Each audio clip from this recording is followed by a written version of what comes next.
Hello everyone, welcome to my channel. This is me Soumya and today we will discuss about receptor pharmacology, receptor theory, classification of receptor. तो drug क्या होता है? Drug is a natural और synthetic substance which has a physiological effect when administer into the body. तो drug जो होता है एक नेचुरल होता है, सिंथेटिक सब्सटेंस होता है, बना हुआ होता है. जब हम लोग इसको बॉडी में इनटेक करते हैं, खाते हैं, तो उस कंडीशन पे क्या होगा, ये कुछ ना कुछ फिजियोलॉजिकल इफेक्ट दिखाता है, कुछ ना कुछ रिस्पॉन्स दिखाता है, तो उसको बोलते हैं हम लोग ड्रग. रिसेप्टर. रिसेप्टर क्या होता है? It is a specific binding site present on the cell surface made up of protein or nucleic acid where a ligand can bind and initiate a characteristic responses. यानी कि receptor क्या होता है? एक micro molecule का बना होता है, प्रोटीन का बना होता है, और ये जो है कहाँ पे प्रेजेंट होता है? सेल के इनसाइड यानी कि इंट्रासेलर में, और सेल के सरफेस पे प्रेजेंट होता है, जिसे हम बोलते हैं एक्स्ट्रा सेलुलर.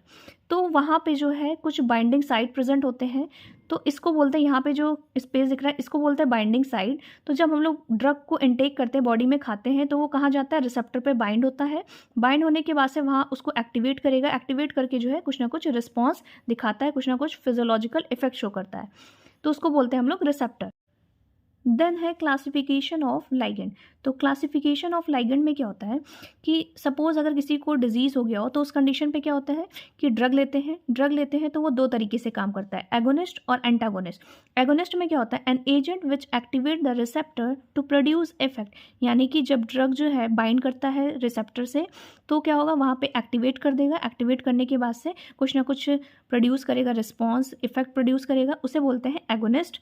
एंटागोनिस्ट में क्या होता है? An agent which inhibit the action of agonist. यानी कि जब एज अ एंटागोनिस्ट जो ड्रग होते हैं, जब बाइंड करते हैं रिसेप्टर पे, तो वो क्या करते हैं? इनहिबिट कर देते हैं एक्शन ऑफ एगोनिस्ट. यानी कि वहाँ पे किसी भी तरीके से एक्टिवेशन नहीं होता है, रिस्पॉन्स नहीं होता है. तो यहाँ पे डायग्राम में देखिए, फुल एक्टिवेशन, यानी कि एगोनिस्ट के ड्रग जब बाइंड करते हैं रिसेप्टर से, तो ये फुल एक्टिवेशन शो करता है. एंटागोनिस्ट के ड्रग जब बाइंड करते हैं रिसेप्टर से, तो क्या होगा? नो एक्टिवेशन, किसी भी तरीके से एक्टिवेशन प्रोड्यूस नहीं होता है. इट्स मीन ड्रग जो है किसी भी तरीके से काम करने के लिए उसको क्या ज़रूरत होती है? रिसेप्टर की ज़रूरत होती है, और तब जाके वो अपना जो है वहाँ पे एक्टिवेट करता है और रिस्पॉन्स प्रोड्यूस करता है. Type of agonist. तो टाइप ऑफ एगोनिस्ट कौन कौन से होते हैं? Full agonist, partial agonist, inverse agonist. तो फुल एगोनिस्ट में क्या होता है? Ligand that increase the activity of the receptor and produce the maximum response. यानी कि जब ड्रग जो है बाइंड करता है रिसेप्टर पे, तो वो उसको एक्टिवेट कर देगा. एक्टिवेट करने के बाद से क्या करेगा? सबसे ज़्यादा जो है मैक्सिमम रिस्पॉन्स जो है वहाँ पे प्रोड्यूस करता है, फुल रिस्पॉन्स प्रोड्यूस करता है, यानी कि ज़्यादा से ज़्यादा रिस्पॉन्स प्रोड्यूस करता है, 100%. Partial agonist. पार्शियल एगोनिस्ट में क्या होता है? Ligand partially increase the activity of the receptor but do not produce maximal response like full agonist even when present in the excess amount. यानी कि जब रिसेप्टर जो होता है, रिसेप्टर पे जो जब ड्रग बाइंड करता है पार्शियली, यानी कि छोटे में जो है बाइंड करता है, यानी कि लिटिल अमाउंट में जब बाइंड करता है, पार्शियली बाइंड करता है, तो उस कंडीशन पे क्या होता है? जो रिस्पॉन्स है वहाँ पे जो एक्टिवेट होता है, रिस्पॉन्स जो होता है वो कम से कम परसेंट में होता है, यानी कि 70% या फिर 50% में प्रोड्यूस होता है. देन है आपका इनवर्स एगोनिस्ट. इनवर्स एगोनिस्ट क्या होता है? ligand are which decrease the activity of the active receptor to their inactive state. तो इनवर्स एगोनिस्ट क्या होता है? ये अपोजिट जो है रिस्पॉन्स देता है. इट्स मीन जब हम लोग ड्रग जो है इनटेक करते हैं, तो उस कंडीशन पे क्या करेगा? डिक्रीज द एक्टिविटी, यानी कि उसकी एक्टिविटी को डिक्रीज कर देगा, उस अपोजिट रिएक्शन, यानी कि जिस चीज़ के लिए खा रहे थे ड्रग, वो उसके अपोजिट रिएक्शन देगा. ठीक है, तो यहाँ पे ग्राफ में देखिए, तो antagonist, full agonist, partial agonist, inverse agonist. यानी कि अगर जो ड्रग जो है फुल एगोनिस्ट में क्या होगा? फुल रिस्पॉन्स देगा, ज़्यादा से ज़्यादा रिस्पॉन्स देगा. पार्शियल में क्या होगा? थोड़ा कम परसेंट में जो है रिस्पॉन्स देगा, क्योंकि वहाँ पे छोटा यानी कि लिटिल अमाउंट में जो है रिसेप्टर पे बाइंड होता है. इनवर्स में क्या होता है? जस्ट उसके अपोजिट जो है रिएक्शन होता है, अपोजिट रिस्पॉन्स देता है. देन उसके बाद से है competitive antagonist. The antagonist compete with the agonist for the orthosteric site for binding to the same receptor. यानी कि जो रिसेप्टर होता है उस पर जब कॉम्पिटेटिव एंटागोनिस्ट जब बाइंड होते हैं, तो बाइंड होने के बाद से वहाँ पे कहाँ जाएंगे? ऑर्थोस्टेरिक साइट्स पे जब बाइंड होते हैं, तो किसी भी तरीके से एक्टिवेशन नहीं होता है, कोई रिस्पॉन्स प्रोड्यूस नहीं होता है. देन है नॉन कॉम्पिटेटिव. नॉन कॉम्पिटेटिव क्या होता है? The antagonist bind at the different site other than orthosteric sites for binding to the same receptor. तो जो रिसेप्टर होता है उस पर एक अलग बाइंडिंग साइट होती है। तो रिसेप्टर के ऊपर जो यहाँ पे एक अलग से बाइंडिंग साइट होती है, उसे बोलते हैं एलोस्टेरिक रिसेप्टर साइट। तो जब इस पे जब बाइंड करता है, बाइंड होने के बाद से जो है वहाँ पे उसकी एक्शन को जो है ब्लॉक कर देता है, इनहिबिट कर देता है। तो उस कंडीशन पे अब कोई भी ड्रग आके इस पे जब बाइंड करेगी तो कोई भी एक्टिवेशन शो नहीं होगा, कोई रिस्पॉन्स प्रोड्यूस नहीं होगा। उसे बोलते हैं नॉन कॉम्पिटिटिव एंटागोनिस्ट। देन है इरिवर्सिबल। तो मे और may not compete with the agonist for orthosteric site for binding to the receptor. यानी कि जब इरिवर्सिबल में क्या होगा, जब ड्रग जो आके बाइंड होगा रिसेप्टर के ऊपर तो वो मे और मे नॉट यानी कि एगोनिस्ट की जगह शो कर भी सकता है या फिर नहीं भी कर सकता है। तो दोनों रिस्पॉन्सेज जो है यहाँ पे होते हैं। देन है ड्रग रिसेप्टर इंट्रैक्शन। तो ड्रग रिसेप्टर इंट्रैक्शन में क्या होता है, ड्रग जो है जब रिसेप्टर के साथ जो है बाइंड करता है, बाइंड करने के बाद से क्या होगा, वहाँ पे उसको एक्टिवेट कर देगा रिसेप्टर को। देन क्या बनाएगा, ड्रग रिसेप्टर कॉम्प्लेक्स बनाता है, या फिर इसी को हम बोलते हैं drug receptor interaction. Then effect show करेगा, रिस्पॉन्स प्रोड्यूस करेगा और फिजियोलॉजिकल इफेक्ट दिखाएगा। नेक्स्ट है interaction involve in the drug receptor complex. यानी कि कौन कौन से जो है इंट्रैक्शन होते हैं, ionic interaction, ion dipole and dipole dipole interaction, hydrogen bonding, hydrophobic interaction, van der Waals interaction, covalent bond. तो ये सारे इंट्रैक्शन जो है होते हैं ड्रग रिसेप्टर कॉम्प्लेक्स के बीच में। तो यहाँ पे है एक रिसेप्टर का डायग्राम। तो रिसेप्टर जो है एगोनिस्ट क्या करता है, जब यहाँ पे आके बाइंड करता है, इस साइड पे आके बाइंड करता है तो क्या करेगा, फुल रिस्पॉन्स प्रोड्यूस करेगा।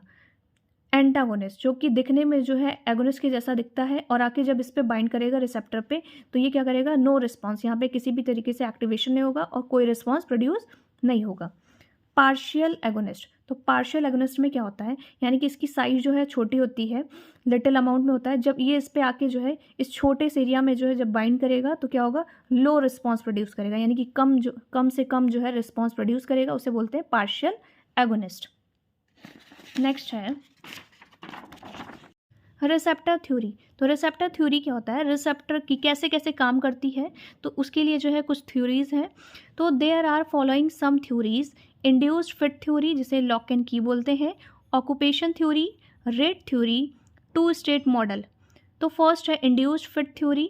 ये क्या होता है, it is based on the lock and key concept, यानी कि लॉक एंड की कॉन्सेप्ट पे बेस्ड है ये थ्योरी।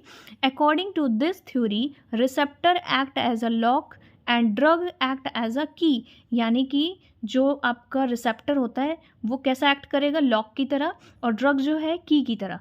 इट्स मीन जो पर्टिकुलर रिसेप्टर होता है उसके लिए पर्टिकुलर ड्रग होता है, ठीक है। तो वो उसी पे जाके बाइंड करेगा, बाइंड होने के बाद से उसको एक्टिवेट करेगा, एक्टिवेट करके रिस्पॉन्स जो है प्रोड्यूस करेगा। ठीक उसी तरीके से एक पर्टिकुलर ताले के लिए जो होता है, एक पर्टिकुलर चाबी होता है, वो उसी से ओपन होता है। उसके जैसा अगर कोई दिखने वाला जो है चाबी उसमें लगा दो तो वो वहाँ पे क्या होगा, एक्टिवेट नहीं होगा। तो एक्टिवेट जब नहीं होगा तो रिस्पॉन्स भी वहाँ पे प्रोड्यूस नहीं होगा, यानी कि ताला जो है नहीं खुलेगा। तो उस कंडीशन पे जो है क्या होता है, एक पर्टिकुलर रिसेप्टर के लिए हर एक पर्टिकुलर ड्रग बना होता है, वो उसी से बाइंड होता है, बाइंड होकर जो है कुछ ना कुछ रिस्पॉन्स प्रोड्यूस करता है। Imagine every lock has its की। In the same way, every drug has its own receptor to bind and produce pharmacological action। ठीक है, तो सेम चीज़ है यहाँ पे कि हर एक लॉक के लिए जो है एक पर्टिकुलर की होता है, तो उसी से वो खुलता है। उसी तरीके से हर एक ड्रग के लिए जो है एक पर्टिकुलर रिसेप्टर होता है और वहाँ पे उसको बाद एक्टिवेट होगा, एक्टिवेट होने के बाद से प्रोड्यूस करेगा फार्माकोलॉजिकल एक्शन। देन है the drug molecules must fit into the receptor and produce it's action. यानी कि जो ड्रग मॉलिक्यूल्स होती है वो उस पर जाके फिट हो जाती है रिसेप्टर पे और प्रोड्यूस करती है एक्शन और रिस्पॉन्स जो है प्रोड्यूस करती है। This is known as intrinsic activity. इसको हम क्या बोलते हैं, इंट्रिंसिक एक्टिविटी भी बोलते हैं। False drug to false receptor do not show any biological action. यानी कि अगर कोई फॉल्स ड्रग है, उसके जैसा दिखने वाला कोई ड्रग है और उस रिसेप्टर पे जाके बाइंड हो जा रहा है, तो वहाँ पे क्या होगा, किसी भी तरीके का बायोलॉजिकल एक्शन शो नहीं होगा। यानी कि जो ड्रग होता है वो रिसेप्टर पे जाके इंड्यूस्ड हो जाती है, फिट हो जाता है, फिट होने के बाद से अपना एक्शन प्रोड्यूस करता है। तो यहाँ पे डायग्राम में भी सेम चीज़ है कि यहाँ पे रिसेप्टर है, ड्रग जो है दो तरीके से, ड्रग ए, ड्रग बी। तो यहाँ पे क्या होगा, ड्रग ए जब बाइंड करता है इस पे तो जाके उस पर फिट हो जाएगा, फिट होने के बाद से कुछ ना कुछ अपना एक्शन दिखाएगा, रिस्पॉन्स दिखाएगा। बी क्या है, उसके जैसा दिख रहा है लेकिन उस पर जब वो बाइंड होगा बी वाला रिसेप्टर पे तो वो एक्टिवेट नहीं होगा, रिस्पॉन्स नहीं दिखाएगा। दूसरा है ऑक्यूपेशन थ्योरी। तो ऑक्यूपेशन थ्योरी में क्या होता है, according to this theory the intensity of a pharmacological effect is directly proportional to the number of receptor occupied by the drug. It's mean जो रिसेप्टर होते हैं और ये है ड्रग, ठीक है। तो जो जितना ज़्यादा ड्रग यानी कि जितना ज़्यादा ड्रग जो है इस रिसेप्टर पे बाइंड होगा, इसको ऑक्यूपाई करेगा, 1 2 3, यहाँ पे फॉर एग्जांपल यहाँ पे मैंने 3 रिसेप्टर बनाया है, तो यहाँ पे अगर ड्रग जो है ये तीनों आके इस पे बाइंड कर जाए तो क्या होगा, नंबर ऑफ रिसेप्टर ऑक्यूपाइड, यहाँ पे जितना ज़्यादा बाइंड होगा उतना अच्छा रिस्पॉन्स दिखाएगा। Maximum response occur when all the receptor are occupied, ठीक है, जितना ज़्यादा उस पर बाइंड, अगर यहाँ पे सपोज 2 ही यहाँ पे बाइंड होते हैं ड्रग रिसेप्टर पे तो यहाँ पे क्या होगा, रिस्पॉन्स क्या होगा, कम होगा, यानी कि कम शो करेगा। तो इसको बोलते हैं ऑक्यूपेशनल थ्योरी। नेक्स्ट है रेट थ्योरी। तो रेट थ्योरी क्या होता है, according to this theory the response is proportional to the rate of a drug receptor formation. तो यानी कि क्या होता है, drug plus receptor, drug receptor complex बनता है, यानी कि ड्रग जब रिसेप्टर से बाइंड होगा, बाइंड होने के बाद से एक्टिवेट होके क्या बनाएगा, ड्रग रिसेप्टर कॉम्प्लेक्स। तो जितना ज़्यादा ड्रग रिसेप्टर फॉर्मेशन होगा, ठीक है, तो जितना ज़्यादा ड्रग रिसेप्टर फॉर्मेशन होगा उतना ज़्यादा जो है रिस्पॉन्स देगा, उतना जल्दी रिस्पॉन्स प्रोड्यूस होगा। Means pharmacological effect of a drug directly proportional to the formation of drug receptor complex. तो यहाँ पे जो है मेन फंडा क्या है कि ड्रग रिसेप्टर कॉम्प्लेक्स जो है जितना ज़्यादा रेट में बनेगा उतना ज़्यादा रिस्पॉन्स मिलेगा। The more drug bind with the receptor the more receptor will be activated. जितना ज़्यादा रिसेप्टर पे बाइंड होगा उतना जल्दी एक्टिवेट होगा और उतना जल्दी रिस्पॉन्स प्रोड्यूस करेगा। तो इसको बोलते हैं रेट थ्योरी। फोर्थ है द 2 स्टेट मॉडल। तो 2 स्टेट मॉडल में क्या होता है, in this model the receptor is present in the 2 state receptor activate and receptor inactivate and equilibrium। It's mean जो रिसेप्टर होता है वो 2 फॉर्म में प्रेजेंट होता है, एक होता है एक्टिव फॉर्म में, दूसरा होता है इनएक्टिव फॉर्म में, और ये दोनों जो है इक्विलिब्रियम के मतलब कि दोनों जो है बराबर होते हैं, यानी कि एक्टिव फॉर्म में जितना है उतना जो है इनएक्टिव फॉर्म में होगा। इसको हम लोग डोनेट किए हैं RA मतलब receptor activate, RI receptor inactivate, ठीक है। Now drug bind with the receptor and it's give its receptor, यानी कि सपोज एंटागोनिस्ट के ड्रग जब बाइंड होते हैं रिसेप्टर से, तो जब बाइंड होते हैं रिसेप्टर से तो वो क्या होता है, एक्टिव फॉर्म में होते हैं, रिस्पॉन्स प्रोड्यूस करता है। एंटागोनिस्ट क्या होगा कि एंटागोनिस्ट क्या करता है, इनहिबिट करता है एगोनिस्ट के जो है रिस्पॉन्स को जो है इनहिबिट करता है, यानी कि उसके जैसा दिखता है और उसको जाके उस रिसेप्टर पे जाके बाइंड कर देता है और किसी भी तरीके का रिस्पॉन्स जो है प्रोड्यूस नहीं करता है। तो चाहे रिसेप्टर एक्टिवेट हो चाहे इनएक्टिवेट हो, उस पे जाके बाइंड करेगा और नो रिस्पॉन्स प्रोड्यूस करेगा। देन है पार्शियल एगोनिस्ट। पार्शियल एगोनिस्ट में क्या होता है, पार्शियल एगोनिस्ट में जब रिसेप्टर पे जाके बाइंड करेगा तो क्या होगा, लो रिस्पॉन्स प्रोड्यूस करेगा।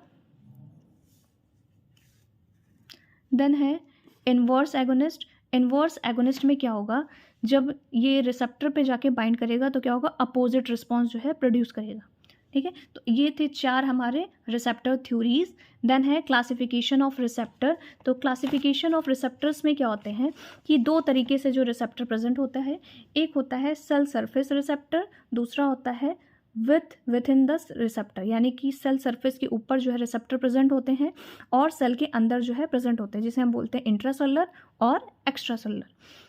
तो जो इंट्रासेलुलर जो एक्स्ट्रासेलुलर जो सरफेस पे जो प्रेजेंट होते हैं रिसेप्टर, जैसे कि GPCR, ligand gated, enzyme linked, ठीक है, और जो इनसाइड होते हैं जैसे न्यूक्लियस वगैरह पे जो रिसेप्टर प्रेजेंट होते हैं इनसाइड में, उस पर जब बाइंड होता है तो उसमें होता है न्यूक्लियर रिसेप्टर।